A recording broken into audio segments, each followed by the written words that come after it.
Hello, everybody. Hello, out there watching. If you're watching the video, today is Wednesday, March 22nd.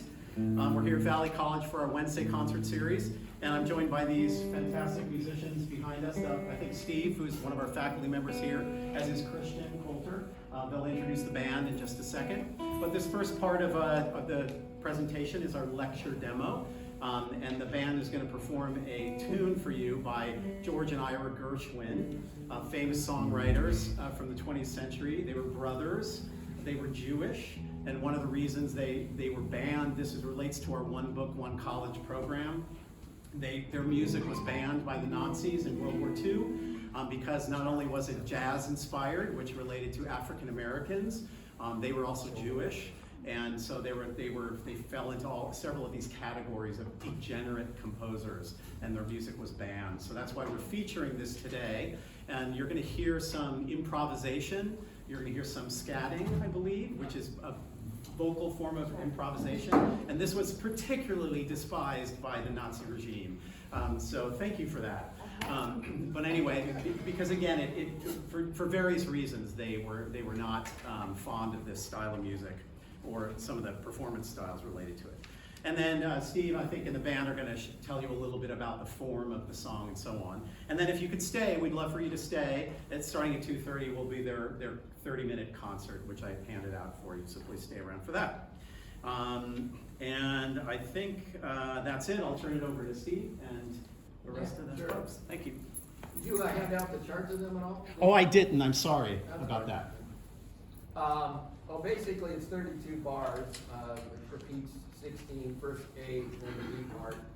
And what we usually do when we play, like do a jazz song, in fact it's jazz. What the reason why it sounds jazzy? Well, basically it's built off a walking bass line.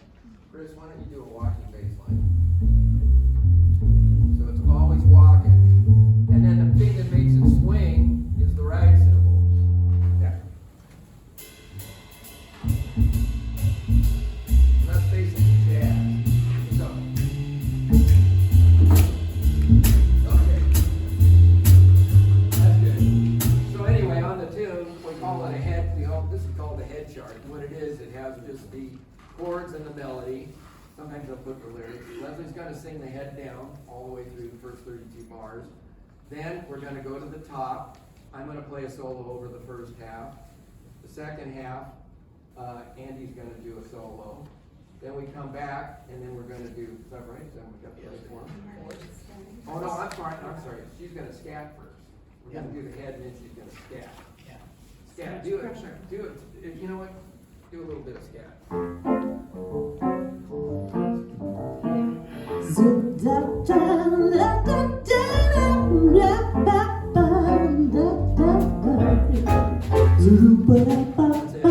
So it's basically just syllables. There's no words, and she's just improvising over the melody and adding extra tones to it, which is, we can talk scales. We're not going to do that.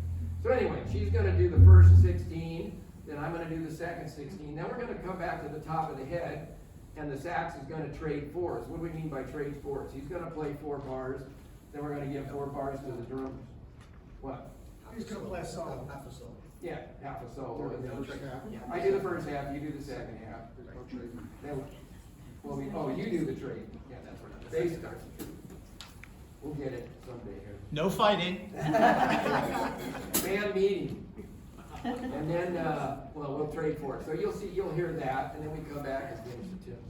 Also, we're going to tag the tune. What I mean by a tag, we take the last part of the tune. Where's Adrian? Adrian? Or, you know what? Turn off channel 4. Or whatever that, my piano mic, I guess it's 5. Just turn the volume down. Yeah, there we go. So we're just going to tag this last phrase. We're going to do that 3 times, all right? And then we end it. And we also call a talk, we have to start us on the intro to give the reference in the key and then cue the singer in, which is just a simple. So that's basically it. Those are the forms that we're going to do for the tune. All right, 1, 2, 1, 2.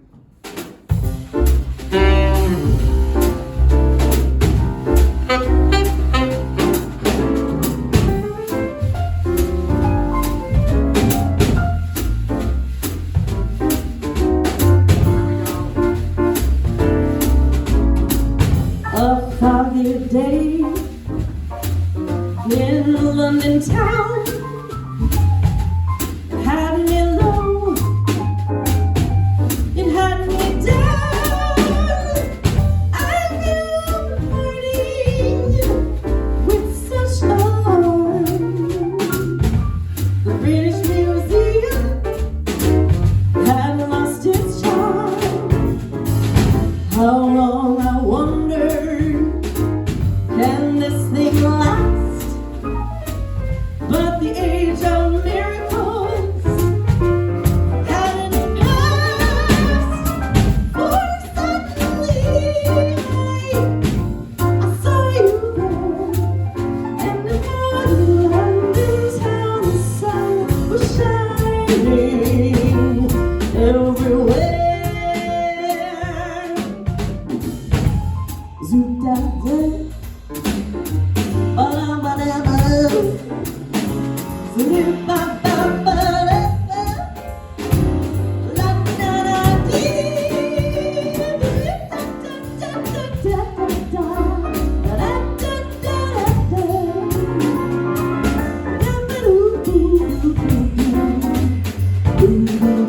da-ba-doo-doo-doo-doo-doo-doo-doo.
How long, I wonder, could this thing last?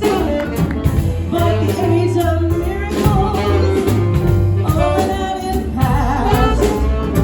I knew the morning with such alarm, and before you London town, and before you London town, and before you London town, the sun was shining everywhere.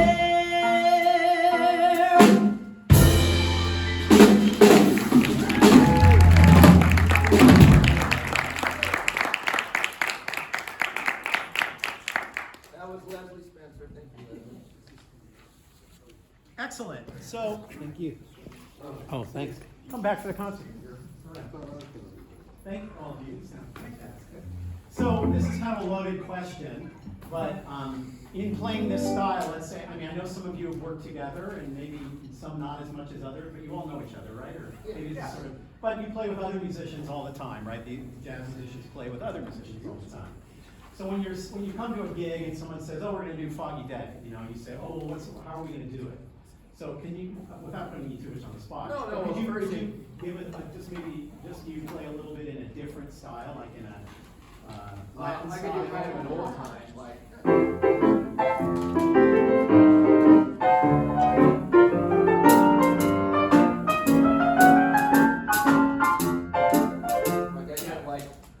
Stride kind of feel. Or could do it, say it's a ballad, it's a slow Well, I'm ballad. gonna do Latin. Okay.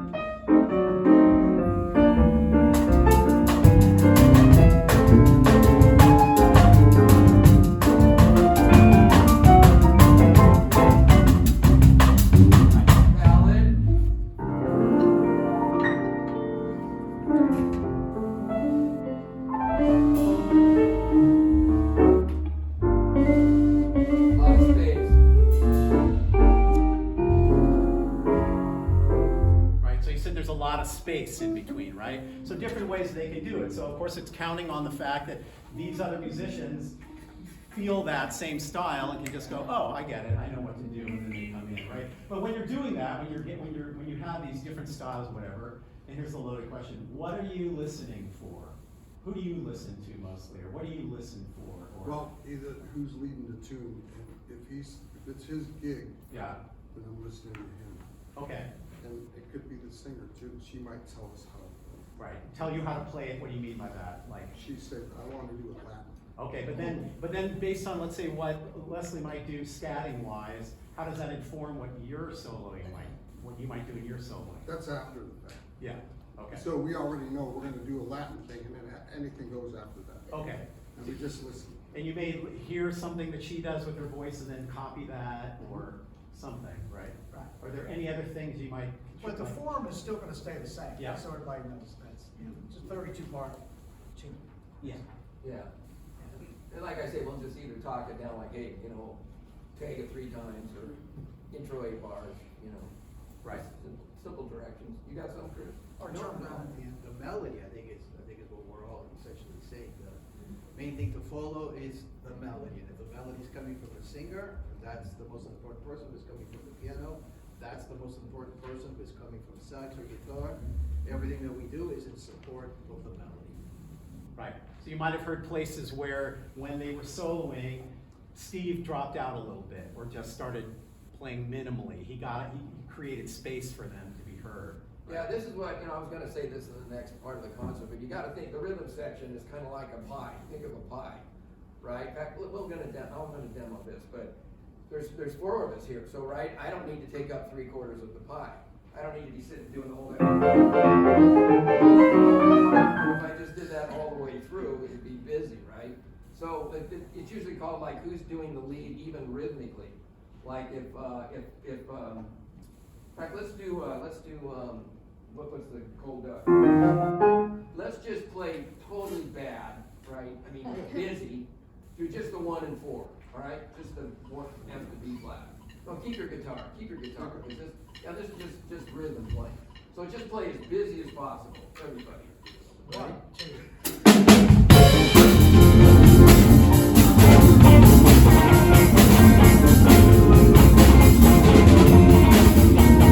Yeah, this is how young musicians play. They're like this when they're playing with everybody else. They're not listening. So let's say you pick a field, Andy, like he's playing perfectly.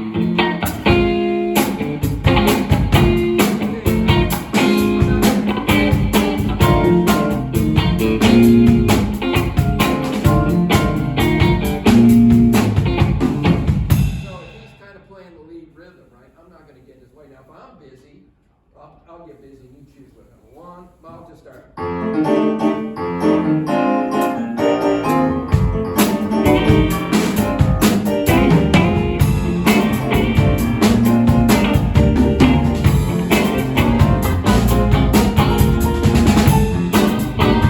Lay low, right?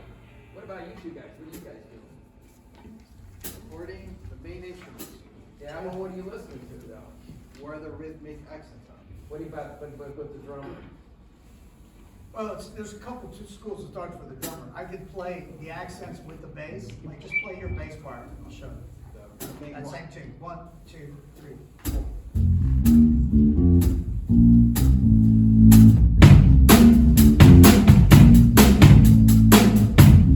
Go ahead and get it. I can do that way.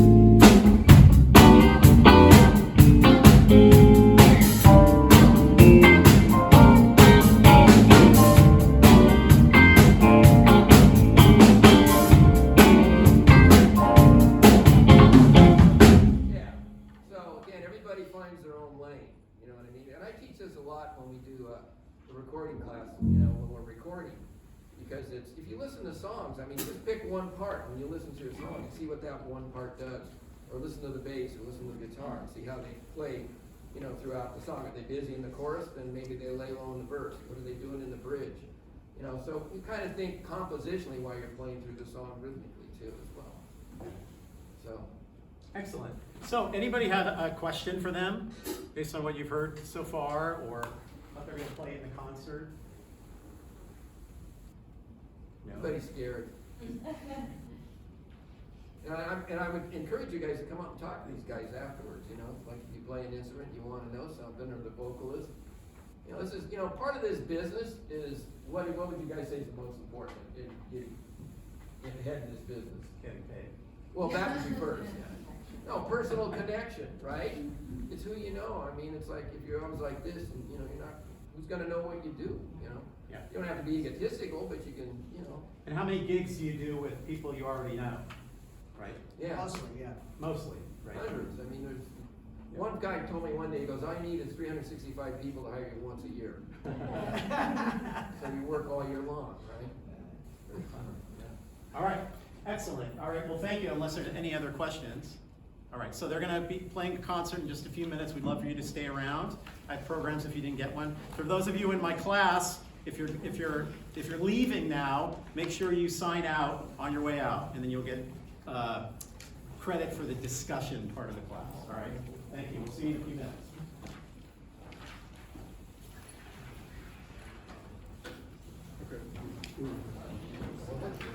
Oh, we're breaking it.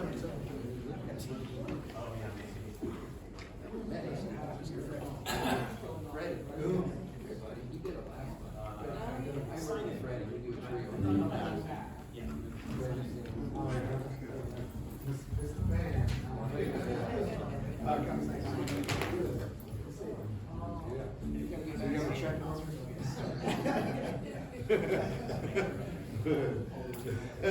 Well, you gotta sign that thing. Oh, I gotta sign that, but I get a check.